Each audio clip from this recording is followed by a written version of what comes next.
Do you feel dead? I'm afraid currency is the currency of the realm. Jack Sparrow is a dying breed. We see a man's literal beating heart being traded like a cold commodity, all of it leading only to the benefit of whoever is the most ruthless and ambitious person on the playing field.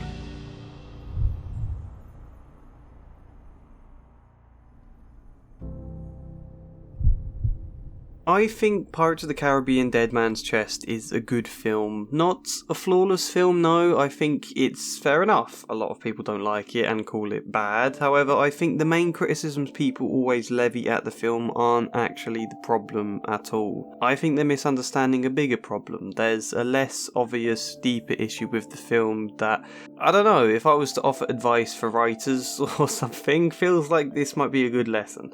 So today we're going to explore why the ordinary criticisms are unfair, why the film is still really good, but what the deeper problem is that actually lets it all down.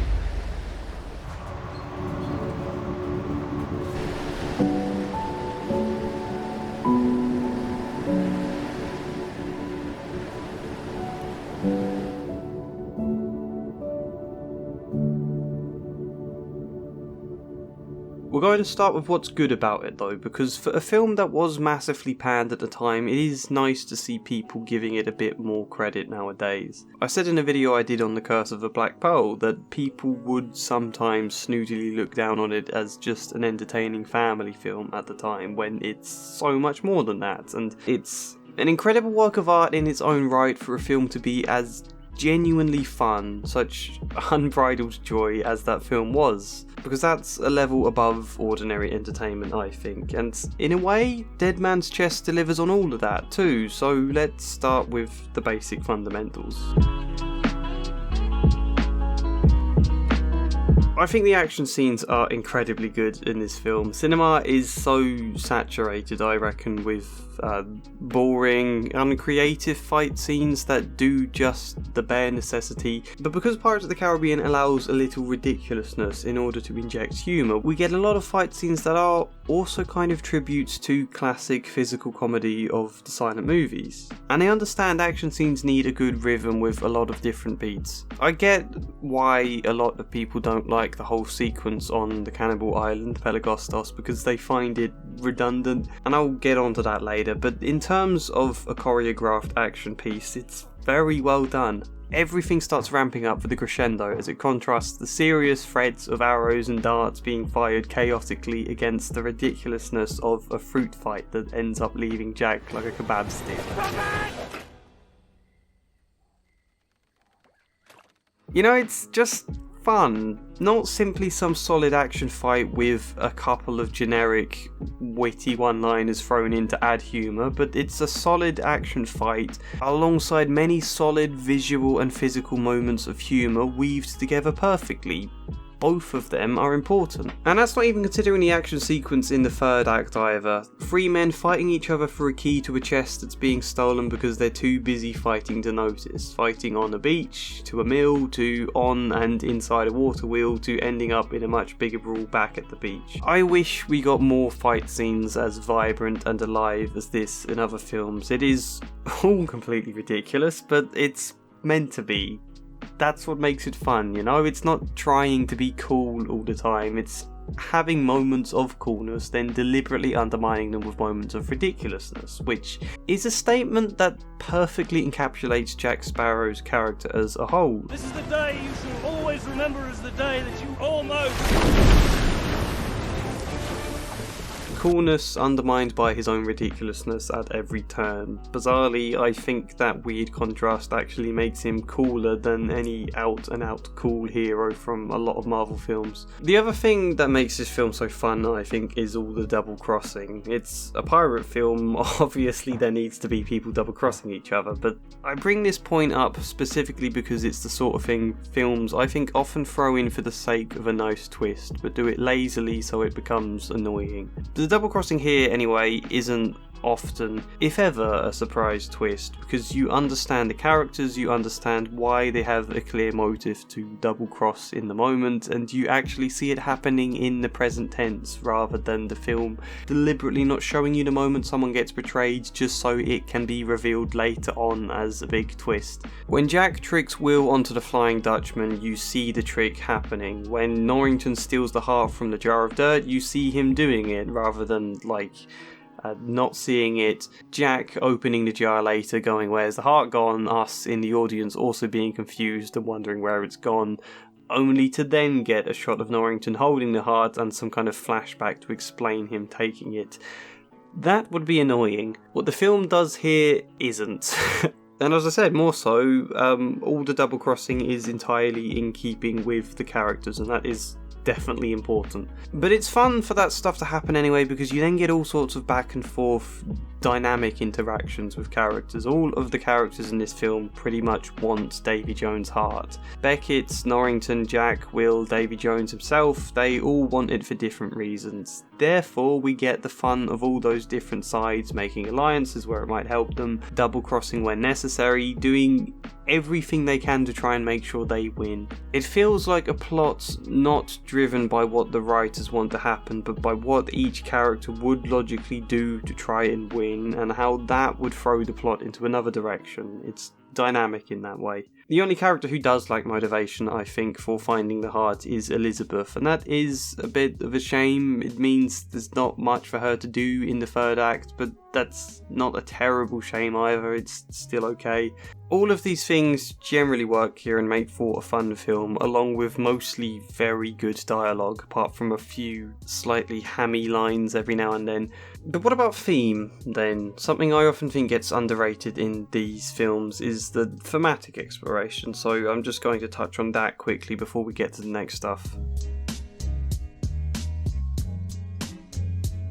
The difficult thing about making a sequel to a well-concluded film with a happy ending is that, in order to continue the story, you need to in some way partly undo the happy ending and present a new danger, which I think can often lead films in a direction of just abruptly shoving a new villain into the world out of nowhere, and that can often feel a bit forced. Dead Man's Chest technically does that with Lord Beckett's abrupt appearance here to arrest Will and Elizabeth for previously helping Jack Sparrow escape the law. Captain! It works though and doesn't feel forced for two reasons. One is that despite his sudden appearance, Lord Beckett isn't really the villain in this film. Davy Jones is. Lord Beckett is more just an existential threat. You know, this is a film about pirates fighting amongst themselves while this greater modern world that represents the empire, colonialism, business, is slowly taking away all their power and freedom. And it's not until the third film when the pirates kind of come together to fight this greater threat. So in that sense, it's not until the very end of this film when you realise all the squabbling between Jack and Will and Davy Jones has led all of them to lose, where Lord Beckett gets what he wants. It's only then in his victory that he becomes the villain, I think. And whilst I do have issues with how that ending is executed, Lord Beckett as a character is set up quite well. And the second reason it works is because it's not just shoving some new villain and danger into the movie to disrupt the previously happy ending. It's bringing in the logical, natural reality of what would happen next to undermine that fantasy of a happy ending.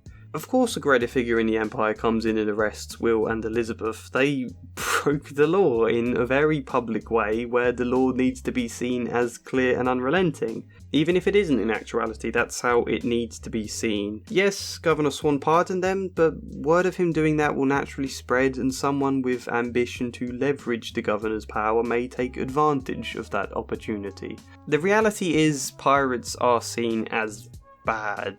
Society can't allow Will and Elizabeth to have their cake and eat it, and when the great tension around this trilogy is about the conflict between pirates, the freedom and power of the individual that they represent, even when they can sometimes be a bit corrupt and immoral, set against the just, shining rigidity of the British law, despite the fact that's actually far more corrupt and immoral at heart, arresting them both shows that this tension between the two can't be so easily resolved as it appeared to be in the first film. And the thing about the first film, as masterful as I do think it was, it doesn't paint the Empire to be half the villain it probably should be. Norrington is the main figure in that film that represents the Empire, and he is basically a good and honourable man, albeit overly rigid. I'm concerned that your answer was perhaps less than sincere. Oh, and Miss Swan, the very best of luck to you both. Norrington is an antagonist, but not a villain exactly. Beckett, on the other hand, her introduction to him, a moment of him arresting Will and Elizabeth, clapping them in irons, then cuts from a shot of his face to this fort of prisoners led in chains whilst others sit in gibbets being pecked to death by crows. And you immediately think, wow, the law isn't moral, is it? You can't just believe in its goodness and order at all times. If Norrington believed staunchly in the law during the first film, now it definitely seems he was wrong to. And then we go on to see Beckett abusing these supposedly just laws for his own ends. We see tribes with which the East India Trading Company does business, some of it probably worse than spices. We see a mostly good and honourable man largely sell himself into the service of a less good and honourable man because he hopes it will give him back his reputation. We see a man's literal beating heart being traded like a cold commodity, all of it leading only to the benefit of whoever is the most ruthless and ambitious person on the playing field. What Dead Man's Chest does is take the central personal conflict at the heart of the first film, the tension between being a pirate and being a member of ordinary society, and then elevating it to a grander, more troubled scale, and I think that's a very natural and somewhat necessary progression for this series. Dead Man's Chest is a film about the individual's freedoms and adventures being crushed by a central power. All of the pirates' conflicts with each other pretty much amount to nothing here because, as Beckett suggests, they're a dying breed, emphasised best in Jack's very literal death at the end of this film, as a thematic point that's absolutely tragic, and I love it. So then, what did go wrong with this film? The thing everyone criticises it for is that it's too bloated. The individual moments are basically good, everything is mostly fine on paper, but put it all together and there's just too much dynamism to the extent it feels a bit overwhelming at best and completely confusing at worst. Too many plot points, too many characters, just generally too confusing. The thing is though, when you actually break the plot down, it doesn't appear that bloated or confused at all, I don't think. I reckon the plot works quite well, you know, the goals are clear, the different sides in this fight for the heart are clear, their motivations are clear, they all go about their goals in ways that suit their character. I like, for example, when Gibbs and the crew confront Jack about the fact they've not plundered much gold since he became captain. What is it they're actually doing? Jack uses his classic, very offsetting manner to completely confuse his crew, appearing to answer their question without actually answering it at all, because he learned, very importantly with Barbossa's mutiny, that you can't always trust your crew enough to tell them the full plan. I like the stupidity of Will just sailing out to do what Beckett tells him to do because he is hopelessly naive, where it takes Elizabeth to have a bit more sense. Filmento even made a good video about how well crafted the plot here is. I don't think it's bloated, I don't think it's technically confusing, even if it was confusing. Everyone went on about Inception being super confusing when that film first came out, and yet it was loved for that. I don't think this film's too long either, it was only 8 minutes longer than the first film. I don't think there's too many characters, with the exception of Beckett, Theodorma and Davy Jones. These are all pretty much characters from the first film, so what is the issue? Why, if the plot isn't actually bloated, does the film itself feel bloated and a bit overwhelming? I think it's a very simple point, really. The problem is the lack of emotion to ground everything. Without some kind of deeper heart that can affect you as an audience, It doesn't matter how fun all the action is, how logical all the plot points are, how well expressed everything is, or any of that. Unless there's something that actually hits you emotionally, even if it's only really, really small, this is a fun film, it doesn't need to make you cry or anything, but without that, everything can feel a little pointless or unfulfilling. Let's stop to look at it. There's 3 real emotional beats that should sit at the centre of this film. One is Will and Elizabeth's relationship. That's where everything begins. They're going to get married, but Beckett interrupts the wedding by arresting them. They love each other and want to be married. If they can just win their freedom, they can finally do so. And yet there's very little to their relationship ever shown in this film. You can get one scene at the beginning with them looking through the bars, then one lamenting comment from Elizabeth about how she should be married by now, and one kiss when they meet up, but not much weight or emphasis placed on it. That's it, really. This is an emotional point to anchor all the madness, yet I don't give a damn about whether or not they get married. So much so I have to really stop and think about this point before I even notice this struggle is never resolved at the end of the film. They don't get married, nor do they talk about it, nor plan it, nor is it mentioned at all.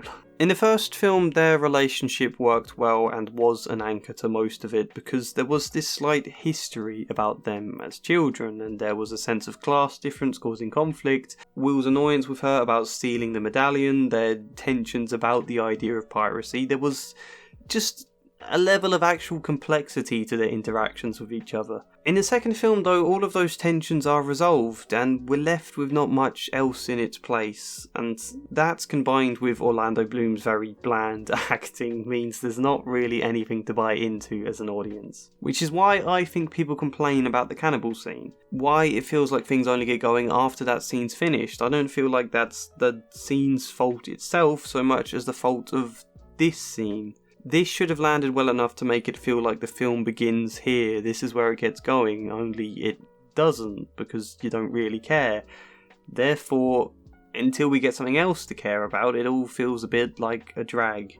The second emotional beats, Will meeting his father, some of which I do really like. It's good seeing him made to flog Will, and it's good seeing him enter into the gambling so that he can take Will's place when he loses, but again, do I particularly care that Will's father is trapped aboard that ship and Will wants to save him? Not really. I think we needed some greater moment, even if it was only a few lines of some heart-to-heart between them. I think we also needed Orlando Bloom to actually show some emotion and to feel the pain at the end of this film when he fails and doesn't save his dad. Again, the weight of that failure isn't really mentioned at all, only the fact that Jack died, that's the only thing people show pain over.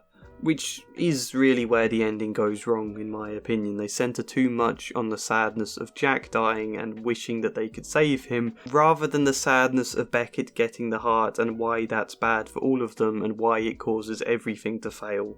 Jack's death should be representative of the entire greater tragedy rather than just one point that we focus on from the tragedy. And yeah, the third beat is Jack's date with death in this film. His time is up and it's very frightening. The Kraken is going to kill him. To be fair, this is one they put more emphasis on. Jack spends half the film afraid to the extent that he considers trading 100 souls to Davy Jones in order to save his own life, which is very dark when this is a world in which slave trading happens. However, Elizabeth points out to him later in the film that he's a good man at heart, and his goodness does win out in the end. He comes back to save his ship when the Kraken attacks, then ends up, whether willingly or not, sacrificing himself. Jack goes from running from death to having to accept and confront it, and we get a nice too short moment of him admiring his ship before his death. Effort is put into the emotion here, but I still think not quite enough. Curse of the Black Pearl had the emotional weight of a crew damned to immortality and how horrible that is, then dying the very second they actually start to live. Barbossa's death is genuinely very sad. The idea of Jack being forced to face his own death here should be heartbreaking, but it isn't, especially because you don't entirely believe it. If it did land though, if we felt the emotion of each of these points, all of the mad fun around this would have had much more substance to it. This would have been an anchor to guide us through everything, make it all feel more digestible and less bloated. I genuinely believe that to be the only real issue with this film. I mean, there are obviously other issues, but none of them bad enough ones to give the film all the negative criticism it got. Ultimately, even with that flaw, I still think this is a good film. I think there's a lot of elements Dead Man's Chest gets right and pulls off phenomenally. I haven't even mentioned how creative and inventive some of the designs are. I haven't mentioned Davy Jones. I love the sense of mystery they craft for his past through his leitmotif with the music box. I love how his introduction is straight out of a horror film. The effects used for his face hold up really well. Bill Nighy is brilliant in that role, I think. Not only does he give the face a lot of expression that we need to feel the darkness of this malicious yet deeply pained man, but he also shows how just a simple, unique quality to a character's voice can really make the character stand out. I keep the boy 99 souls. Can you condemn an innocent man, a friend? 3 days. So, no, this film doesn't quite hit you in the heart enough for you to really remember the experience of watching it. It doesn't live long in your memory, I don't think, or feel as fulfilling, but it's still just as much fun as The Black Pearl, which I think is a hell of a lot more fun than most entertainment films out there. Yeah, Dead Man's Chest isn't bad at all, it's just lacking something it so nearly got right that would have made it perfect. Hope you enjoyed me talking about it. Let me know what you think, if I'm wrong, if I missed something important. Like the video if you did like it though, subscribe if you fancy more, maybe even support me on Patreon, but otherwise, hopefully see you next time. And as always, a special thank you goes to Janice McMahon, Luke Hoare, KrzychuKB, Michael Gallagher, InSquares, Dustin Paulson, Tamara Salsi, Sharacroft2814, Joshua C. Follier and Chad Bramwell. Thank you.